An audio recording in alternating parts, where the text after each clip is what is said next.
नाज़रीन अस्सलामु अलैकुम रहमतुल्लाहि व बरकातुहू। सीधी बात के रूबरू प्रोग्राम में आप लोगों का इस्तकबाल है। आज रूबरू प्रोग्राम में मैं आप जिस शख्सियत को रूबरू कराने जा रहा हूँ आपसे, उनका नाम है जनाब सरदार अहमद कुरैशी साहब। जो लोग कन्नड़ा चैनल्स वगैरह देखते हैं उन लोगों को ये चेहरा अच्छी तरह से याद है और रहेगा भी, क्योंकि अक्सर डिबेट में मौसूफ नज़र आते हैं मुख्तलिफ़ मौज़ूआत पर बात करते हुए, और बिलखुसूस टिप्पू जयंती के मौके पर, क्योंकि टिप्पू यूनाइटेड फ्रंट के आप सदर हैं और एक वक्फ प्रोटेक्शन एक ये तहरीक है उसके भी आप सदर हैं, और वक्फ की ज़मीनों पर जो घपलाबाजी करते हैं उनको उनसे डायरेक्ट लोहा लेते हुए नज़र आते हैं। सीधी बात करने में मशहूर हैं बेंगलुरु में, और बहुत सारे और भी इदारों से जुड़े हुए हैं। हमारे कुरैशी बरदरी के मुख्तलिफ़ किस्म के जो तंजीमें हैं उनके ज़िम्मेदारों में से हैं। बहरकैफ चूँकि अब इंतखाबात का मौसम चल रहा है तो मैंने भी सोचा कि कुछ मुस्लिम मसाइल पर हज़रत से बात भी हो और देखेंगे कि हज़रत का जहन किस जानिब जा रहा है। तो जनाब सरदार साहब, आपका इस्तकबाल है सीधी बात के इसमें हमारी स्टूडियो में। मेरा पहला सवाल ये है कि क्या महसूस हो रहा है, कर्नाटक में कांग्रेस जीत पाएगी? सबसे पहले मैं सीधी बात चैनल को मेरा सलाम बोलता हूँ। अस्सलाम वालेकुम। सलाम। कांग्रेस कर्नाटका में जीतने की उम्मीद है, नहीं को नहीं, मगर मुस्लिम लीडर जीतने की उम्मीद तो नहीं है। अच्छा।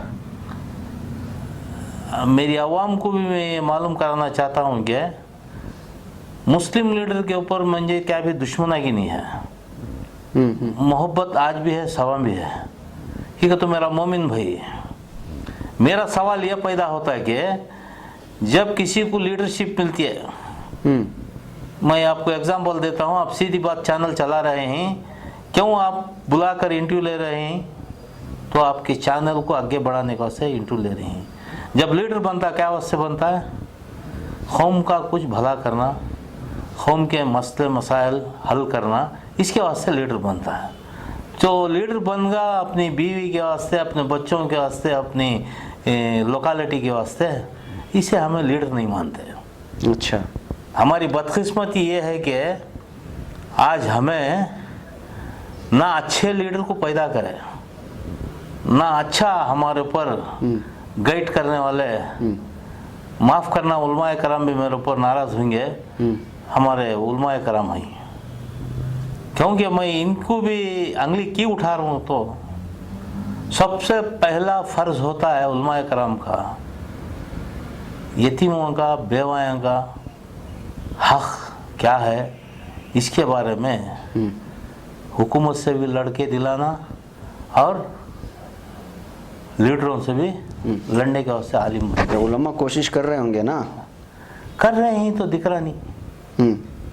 अगर कर रहे हैं तो वफ़ की जायदाद का क्यों इतना डावाडोल हुआ है, ये मेरा सवाल है। कहाँ कहाँ हुआ है डावाडोल? लीजिए, मैं यहाँ का हमारे वफ़ प्रोटेक्शन से जो काम करें हैं वो आपको बताता हूँ। यहाँ आपका की जगह है, 3.5 एकड़ ज़मीन है, हमारे बड़े मकान वो जमीन सो जगह वो जगह एक भोरीलाल सेठ कुछ जाली पेपरा मना को अपने नाम पर कर रहा था। तब हम ना उसकी इंक्वायरी करा को उसका पेपर मैसूर की गज़ेट से निकाले हमें। अच्छा। निकाल को ले लेकर को हमें खुद हमारे पैसों से केस लड़कर आज वफ़ को बचा को दिए। लेकिन वफ़ बोर्ड वो भोरीलाल कने 1 करोड़ रुपया लेको हमारी ज़मीन नहीं को NOC दिया लिया था। अच्छा अच्छा, वक्फ बोर्ड की जिम्मेदार। ये कितनी बड़ी बदकिस्मती है। उसे हमें चैलेंज करे हाई कोर्ट में और केस जीते हमें। अच्छा, जीत के लाए फिर वक्फ बोर्ड को दिया। आज तक वो पोजीशन हाथ में नहीं लिया। अफसोस का मुकाम है। पूछिए जमीर अहमद को, आज मिनिस्टर बनकर हैं, ये जमीन लिया क्या उन्होंने? दूसरी वड्यापुरा, यलंका का 76 कुछ जमीन वड्यापुर में, 200 चिल्लर एकड़ जमीन में 130.8 एकड़ जमीन है वो जमीन भी हमारे सेक्रेटरी साहब मुतल्लिबन को यलंका में वो जमीन को खुद अपने पैसों से वक्फ प्रोटेक्शन के पैसों से केस लड़कर वो भी केस हमें जीते। आज तक वो हासिल नहीं कराया। आज भी वो दयानंद पई डाले को है, यन्ने हारिस डाले को है। हिसाब से लाखों करोड़ों अरबों की जायदाद इस वक्त वक्फ बोर्ड की घपले में है। घपले में है। खुद मुसलमान भी कर रहे बोल के ये हमें खुद हारिस यन्ने हारिस, अच्छा एमएलए यन्ने हारिस, हाँ उन्होंने भी इसमें शरीक हैं। हाँ बिठाओ डिबेट को बिठाओ मेरे सामने। नहीं आते नहीं ना, वो सब बड़े बड़े लोग हैं, बुलाए तो नहीं। लो ये भेजो व्हाट्सएप फटती है। है नहीं हमारा काम लोगों तक पहुंचाना है। खाली हमारी कमेटी का तुम ना बोले हुए ऐसा तो बीजापुर में 20.8 एकड़ जमीन है। सो अल्लाह अकबर। ये जमीन कौन दिए? हमारे जो बुजुर्गान दीन वली अल्लाह हैं उन्होंने वफ करे। क्या वास्ते करे? हमारे यतीमा बेवाया की जिंदगी अच्छी होने के वास्ते कोई किसी के पास भीख नहीं मांगना, इनको अच्छा एजुकेशन मिलना, इनको अच्छे घर मिलना, इनकी सहूलत अच्छी होना को वफ करे। आज जो जमीन में आज बीजापुर की 20.8 एकड़ जमीन में आज 14,000 एकड़ एड्रेस नहीं है। गैरों हमारे आदमियों से भी लपट ली, मगर 14,000 एकड़ है उसमें तो सुवरान चल रही कब्रिस्तानों में। हसारबंदी करने की हैसियत नहीं इनको। पूछो तुम्हारे मिनिस्टर जमीर अहमद को, वक्फ मिनिस्टर है ना, क्या कर रही? मैं इनसे नाराज नहीं हूँ, इनकी ड्यूटी मैं याद दिला रहा हूँ मैं। अच्छा ये सुना परसों क्या कौन के फोन करके बोल रहे थे मेरे को, आप प्रकाश राज को सपोर्ट कर रहे बोलते, क्या हिसाब है? प्रकाश राज हाँ। एक फिल्म एक्टर है। हमने ताजुब हुआ जब हमें धरने देने में मशगूल ही हमारी पार्टनर गौरी लंकेश जी हमें जहां भी धरनी देते हमारे साथ गौरी लंकेश रहती, गौरी लंकेश धरनी देती वहां हमें रहते। सही बात। तब गौरी लंकेश का मर्डर हुआ, प्रकाश राज पहले आपको एंटर हुआ उसमें, वो हमारे साथ धरनिया में साथ दिए और गुजरात के अंदर हवा खराब कर डाले उन्होंने। सही है। और गाय के बारे में जो मुसलमानों पर जुल्म हो रहा है उसके बाद एक्शन लेने वाले प्रकाश राज है ही, कोई मुसलमान लीडर नहीं लिया। अच्छा ये तो हकीकत है, आप लोग सब जानते हैं। सही है। मोदी की जो भी करतूता ही उसका पर्दाफाश करने वाला प्रकाश राज है। सही बात। तो मैं प्रकाश राज को साथ देना नहीं रिजवान अरशद को साथ देना, आप ही डिसाइड कीजिए। नहीं मैं तो नहीं, न्यूट्रल आदमी हूँ। नहीं मेरे भाई हैं तुम्हें। एक भाई का भाई को हक होता है। नहीं आपकी सोच अलग हो सकती है, मेरी सोच, हमारे नाजरीन की सोच अलग हो सकती है। मैं अगर कुछ बोलूंगा तो बोलूंगा यार नहीं, सीधी बात वाला भी सपोर्ट कर रहा है, ऐसी बात आप अपनी बात रखिए बस।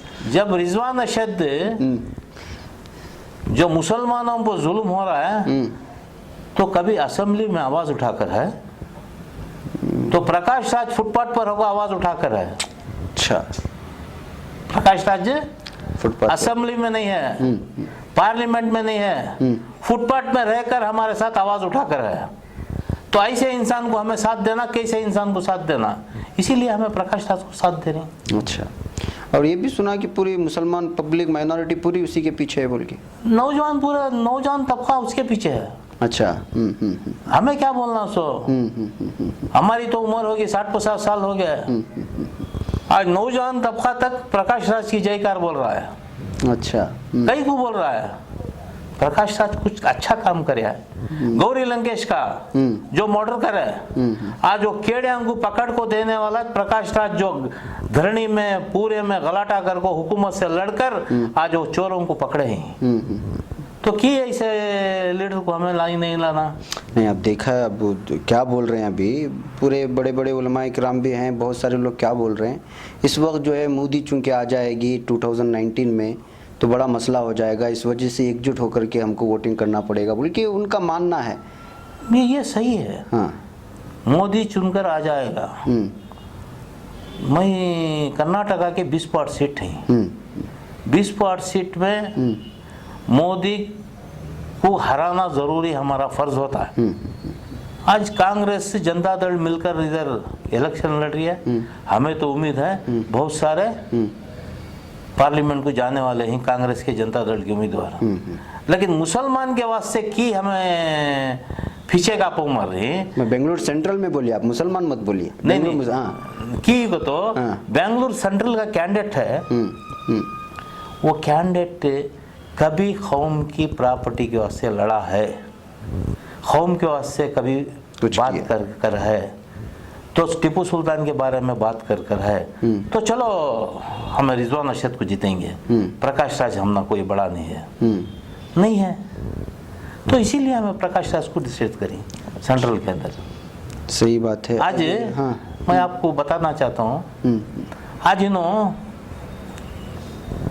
हिंदुस्तान का सारी कौम, हिंदुस्तान की कौम टीपू सुल्तान के दीवाने हैं। सही है। टीपू सुल्तान के नाम पर कट मरने वाले हैं।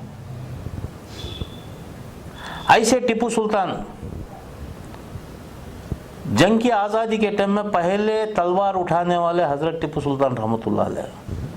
सही है। अगर ब्रिटिश वालों के सामने तलवार नीचे डालते उन्होंने, आज उन्होंने भी मोदी की जगह होते। आज उनका खानदान पूरे स्टेट में होता था, लेकिन कभी तलवार नहीं डाले उन्होंने, आज़ादी के वास्ते लड़े। जब जंग के मैदान में उन्होंने सिपाहियों के साथ खुद तलवार लेकर जंग लड़े उन्होंने। अच्छा। और शहीद हुए। और देश के वास्ते अपने दोनों मासूमों को रहन रखा, एक 8 साल का, एक 10 साल का। सही है क्या माइका लाल कोई अपने बच्चों को रहन रखने वाला? ऐसे इंसान को जो गांधी जी को मारे, कौम के गद्दारा, हिंदुस्तान के गद्दारा, उन्होंने आज टीपू सुल्तान को देशद्रोही बोलती तो हाथा मलने को खड़ती, रेपिस्ट बोली तो हाथा मलने को खड़ती। तो कहाँ के रिजवान अरशद तुम्हें, कहाँ के जमीर अहमद तुम्हें? कभी खड़ के बात करो जी। आज टीपू सुल्तान समर पैलेस है, वहां जब जमीन खोदी गई 5 फिरंगे मिले। कितने मिले? 5। एक जगह 3 मिले, एक जगह 2 मिले, और 10 गुंडा मिले। सिटी मार्केट से लेकर कनकपुर तक पूरा जंग का मैदान हुआ। अच्छा। वो रोड का नाम टीपू सुल्तान का ऑलरेडी काउंसलिंग में पास हो गया। संपत राज मेयर जो संपत राज था उन्हें पास कराया है। आज तुम्हें एमएलए जमीर अहमद मिनिस्टर तुम्हें आज वो रोड का नाम नहीं दिए, आलूर वेंकटराव का रोड आया नाम उसका। तो हमारी बदकिस्मती नहीं? सही है। हज हाउस किसका? हमारा। किसका भी नाम रख सकती है हमें। तुम्हें ऐसे ही रख डालना था। प्रेस कॉन्फ्रेंस कहीं करे तुम्हें? हाँ। क्या जरूरत थी? बेल्लेली सर्कल का नाम हजरत टीपू सुल्तान के नाम से मंसूब किया गया। आज वहां का सर्कल इंस्पेक्टर हजरत टीपू सुल्तान की फोटो निकालने को जाता है। तुम्हें कहां जी जमीर अहमद सोरी छोड़ेगा जी सर्कल इंस्पेक्टर को तुम्हें? आज हमें लोग उसके ऊपर गलाटा करने गए तो फसाद होता है। तुम्हें पार्लियामेंट इसमें असेंबली में रखो, एक मिनिस्टर रखो, कैबिनेट मंत्री रखो, तुम्हें आज जो सर्कल इंस्पेक्टर को छोड़ेंगे जी? नहीं, दूसरे भी कोई अच्छे काम करके रहेंगे ना, उनके पीछे पब्लिक रहती है। जमीर अहमद खान हो, रिजवान अरशद हो, कुछ अच्छे काम तो किए रहेंगे। नहीं, मैं क्या बोल रहा हूँ मौलाना। हाँ। लाख भी अच्छे काम करो तुम्हें। हाँ। लेकिन टीपू सुल्तान के वास्ते क्या करे? हमारा मेन है सो टीपू सुल्तान के वास्ते। आज टीपू सुल्तान का नाम कितना बड़ा नाम है। आज उनको रेपिस्ट बोली तो हाथा मन खड़ती, हमें कट जाएंगे। आज डिबेट में देखे हुए रहेगा सरदार कुरैशी का देखा एक कुर्गी बोलिया ನಮ್ಮ ಮನೆಯಲ್ಲಿ ನಾಯಿಗಳಿಗೆ ನಾವು ಟಿಪ್ಪು ಅನ್ನೋ ಹೆಸರಿಕ್ಕಿದ್ದೀವಿ ಕಯ ನೀನು ನಾಯಿ ನಿಮ್ಮ ಅಪ್ಪನೋ ನಾಯಿ ಕಯ ಮೈ अच्छा क्या बोला ನೀನು ನಾಯಿ ನಿಮ್ಮ ಅಪ್ಪನೋ ನಾಯಿ ಕಯ ಮೈ सही है ಯಾರಿಗೂ ಹೇಳ್ತಾ ಇದೀಯಾ ಆಂಕರ್ बोलिया ಬೇಡ ಕುರೈಶಿ ಅವರೇ ಗಯ ಏ ಇಂತವರು ಕುಂಡ್ರಿಸೋದು ಫಸ್ಟ್ ಬಿಡ್ರಿ ಗಯ ಮೈ ನಮ್ಮ ಮುಂದೆ ಯಾಕ್ರಿ ಕುಂಡ್ರಿಸ್ತೀರಾ? ಕೆಂಪೇಗೌಡರು ಯಾರನ್ನ ಹೇಳಿದ್ರೆ ಸುಮ್ಮನೆ ಬಿಡ್ತೀರೇನ್ರಿ ನೀವು? ಟಿಪ್ಪು ಸುಲ್ತಾನ್ಗೆ ಹೆಂಗ್ರಿ ಹೇಳ್ತೀರಾ ನೀವು? ಈ ದೇಶಕ್ಕೆ ಪ್ರಾಣ ಕೊಟ್ಟದವನು ಟಿಪ್ಪು ಸುಲ್ತಾನ್. ಸಹಿ ಅಂಥವ್ರನ್ನ ದೇಶದ್ರೋಹಿ ಅಂದರೆ ನೀವು ಕೈ ಕಟ್ಕೊಂಡು ನಿಂತೀರಾ? ನಿಮ್ದು ಏನ್ರಿ ಒಳ್ಳೆ ಕೆಲಸ? ಏನಕ್ಕೆ ಒಳ್ಳೆ ಕೆಲಸ? कई का अच्छा काम, किधर का काम अच्छा काम? सही है। पहले शहीद का नाम रोशन करो, उसके बाद हमें भी तुम्हारे गुलामा बनती। ये मेरा चैलेंज है। सही बात है, सही बात है। ये वक्फ बोर्ड का भी बहुत लंबा मामला है। मैं यानी सारी गलतियां ये है कि हमारे लीडर चुन के आ रहे हैं लेकिन काम नहीं कर रहे हैं। आपका बोलने का मतलब है देखो, आप टीवी देखते होंगे, हर चैनल देखते होंगे। जब असेंबली होती है तो बाद अब टीवी के सामने होते रही है। जी जी जी। कोई मुस्लिम लीडर आज तक बात करे है? नहीं करता। तो कई का लीडर बना? क्या वास्ते भेजते हैं उसे चुनकर? मुसलमानों का लीडर बनता कई को? मुसलमानों का काम करने के वास्ते। इसका अंदाजा लगाइए मौलाना, जब सिद्धरामैया 2,500 करोड़ सैंक्शन कराया मुसलमानों के नाम पर, 800 करोड़ वापस गए। कई को गए? काम नहीं हुआ। कई को गए? क्या पूरे मुसलमान मालदार हैं क्या? आज वो पैसा डिस्ट्रीब्यूट करने वाला कौन? एक एमएलए करना, नहीं तो एक एमपी करना। आज तुम्हें एमएलए कहीं को बने, एमएलसी कहीं को बने, एमपी कहीं को बने, क्या वास्ते बने? आज मैं कुछ बोला तो तुम ना बोलने वाला हो तुम है? तुम्हारी ड्यूटी तुम्हें करो जी। आज टिप्पू सुल्तान यूनाइटेड फ्रंट का सदर, आज कोई भी माइका लाल बुलंद सरदार कुरैशी टिप्पू सुल्तान के ऊपर कुछ गलत काम कर रहा है तो मैं गर्दन काट लेता हूँ। आज मेरे जेब के पैसों से खर्चा करके मैं काम कर रहा हूँ। हर जन्मदिन मेरे जेब के पैसों से करता हूँ मैं, किसी का भीख मंगो नहीं करता मैं। सही है। मुझे कोई भी इलेक्ट नहीं करया, मैं खुद मेरा इदारा बना लूँ मैं। आज तुम्हें हमें इलेक्ट करें सो जवाब दो जी। हम आवाम को पहले जवाब दो जी। आवाम के गुलाम तुम्हें। सही है। आवाम का काम करो जी। छोड़ो, प्रकाश राज करता है, हम ना उम्मीद है। क्योंकि गौरी लंकेश के बारे में हमारे साथ धरने में बैठा, उन्हें फुटपाथ पर बैठा, हमें जो इडली सांभर खाया, हमारे साथ इडली सांभर खाया, हमारे साथ दुख दर्द में साथ था हमारे, हमें उसके साथ देने के वास्ते हमें डिसाइड करे हुए। देखेंगे, अल्लाह है, ये बार नहीं तो आइंदा बार अच्छे मुसलमान लीडर को पैदा करती है हमें इंशाअल्लाह। एक मर्द माने को पैदा करते हैं, एक लड़ने वाले को, कौम के हक को लड़ने वाले को पैदा करते हैं। उसके बाद एक मुसलमान को एमपी बनेंगे। अच्छा, ये सवाल मेरा और एक जहन में आ रहा है।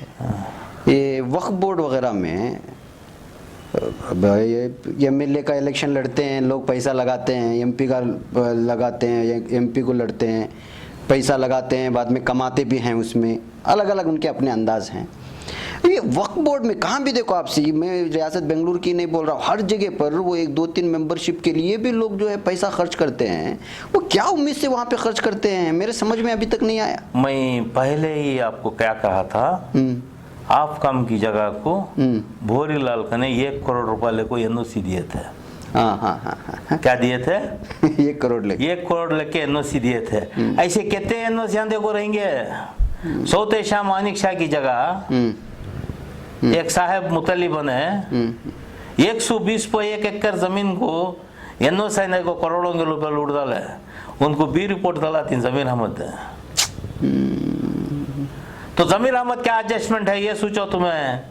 अब डायरेक्ट इल्जाम लगा रहे ना। अरे नहीं तो भी रिपोर्ट कहीं को डाला है। रहमान खान 2,40,000 पे 5,000 आदमियों को धोखा दिया करके मैं वो गलाटा कर को मेरे ऊपर झूठे केस बुक कर को जेल को भेजे मुझे। मैं जेल को जाकर हूँ। मैं कौम का लीडर, मुझे भी रिपोर्ट नहीं दिलाई ना तुम्हें। तो 120 पे 1 एकड़ जमीन ने चुरा को एनओसी दिलाया, 100 करोड़ों के रुपए लूटा सो से तुम्हें भी रिपोर्ट दिलाना का तो क्या अंदर का माजरा है। डायरेक्ट इल्जाम क्या सोचो। ज़मीर अहमद ख़ान गरीबों को रिक्शे भी दिलाते हैं, उम्रा में भिजवाते हैं, आते हैं खबरों में, उनकी खबरें भी आती हैं, अच्छा काम भी करते हैं वो कौन से पैसे देखना पहले। क्या मुश्किल है, सरदार कुरैशी आप पैसे हर सवाल का जवाब देते जा रहे नहीं, हैं। सरदार कुरैशी पैसे खर्चा कर रहा है, कहाँ से पैसे लाख खर्चा कर रहा है, बकरा कटा रहा है, 200 कमा रहा, 500 कमा रहा, खर्चा कर रहा है। बैकग्राउंड लगाओ सरदार कुरैशी के पीछे, ऐसा ज़मीर अहमद के पीछे भी लगाओ बैकग्राउंड। कौन से पैसे आ रही हैं ऑटो दिलाने, कौन से पैसे आ रही हैं उमरा भेजने, गरीबों का सपोर्ट करते हैं वो, अभी कर वो लगाओ। नाजरीन, ये थे हमारे सरदार कुरैशी साहब, ये हर सवाल का जवाब देते जा रहे हैं। बहरकैफ एक बेहतरीन शख्सियत हैं, सीधी बात करते हैं, और आज सीधी बात में बैठ कर के सीधी बात किए हुए हैं, आपके रूबरू करवाया। हमारे कर्नाटक की मकामी ज़बान और कुछ उर्दू ज़बान से आमेजिश जो है, और उसमें कुछ कन्नड़ा में भी कहे। कन्नड़ा में मौसूफ ये कह रहे थे कि टिप्पू सुल्तान के सिलसिले में एक कन्नड़ा चैनल में डिबेट में बैठे हुए थे, तो उस वक्त जो है उनके सामने जो डिबेटर था और एक जो हिज़्ब मुखालिफ का आदमी था, वो जो है टिप्पू सुल्तान रहमतुल्लाह अलैह के सिलसिले में कहा कि हम अपने कुत्ते का नाम टिप्पू रखते हैं। तो तब इन्होंने उसको जवाब दिया डिबेट में कि तू और तेरा बाप दोनों कुत्ते हैं, इसीलिए इस तरह के तुम लोग नाम रखते हो। तो उसी को उन्होंने तफसीलात में बयान किया। चूँकि कन्नड़ा ना जानने वाले भी हमारे नाज़रीन हैं, इसलिए उसका तर्जुमा भी कर दिया। तो मुझे और सरदार कुरैशी साहब को इजाज़त दें, और भी बहुत सारे सवालात हैं, लेकिन चूँकि इलेक्शन का मौका है, इस वजह से मैं नहीं चाह रहा हूँ कि जो है कोई इसका गलत फ़ायदा उठा ले। इंशाल्लाह फिर इलेक्शन के बाद हज़रत को लाया जाएगा, और बहुत सारे सवालात जो जहन में वो फिर इसके सामने रखेंगे, फिर आपसे रूबरू कराया जाएगा। तब तक के लिए मुझे और सरदार कुरैशी साहब को रूबरू के इस प्रोग्राम में इजाज़त दें। अस्सलामु अलैकुम व रहमतुल्लाहि व बरकातुहू।